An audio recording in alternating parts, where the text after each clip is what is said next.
in the big picture, I've been here almost 14 years as an associate artistic director. And one of the main lessons that Barbara has taught me, and Chris and Rick, and to extension, the artistic life of this theater, is where attention must be paid. Barbara does Hamlet and Lear and Troilus and Cressida, and she lavishes the same love and attention and soul on all of it. And I thought, well, we gotta do that. But often in the world of Sondheim, it takes time. And we evolve, we learn more, we accept more of what he's talking about, and those shows rise up. And that's my hope with Roadshow.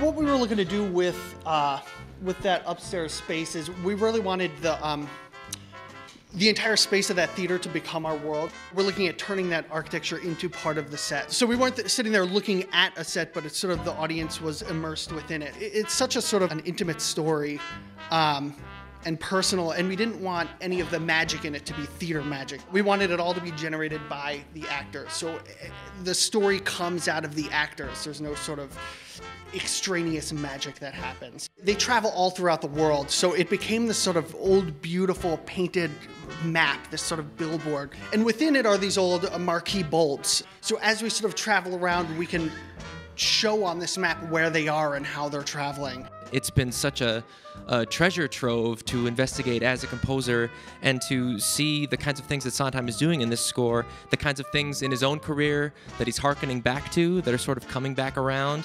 thematically and musically. There's a lot of Americana in the score, and it all is this wonderful amalgam. And we get to try to realize it with this incredible company, which I'm so excited to be working with.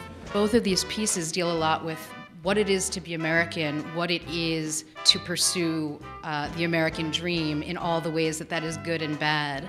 And you know, we have these two central figures of the brothers, of Addison and Wilson, who are the kind of engine that drives the story, and their sort of rise and fall in fortunes. Really, in the ensemble, we end up with seeing all these different groups of people that the Meisners encounter, beginning with the 1890s all the way up to the early 1930s. So I think it's going to be a really exciting piece because there's great journey for the principal characters, but there's also an incredible journey for the ensemble.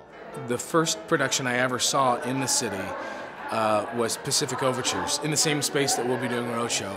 And to this day, I say, I wish I had a time machine so I could go back, because it's my favorite thing I've ever seen in this city. Gary has this really masterful understanding of the canon of Stephen Sondheim's work, and now we're adding another piece to that canon. I can't even imagine what Gary's going to do with it, but I do know that it will be fresh and innovative.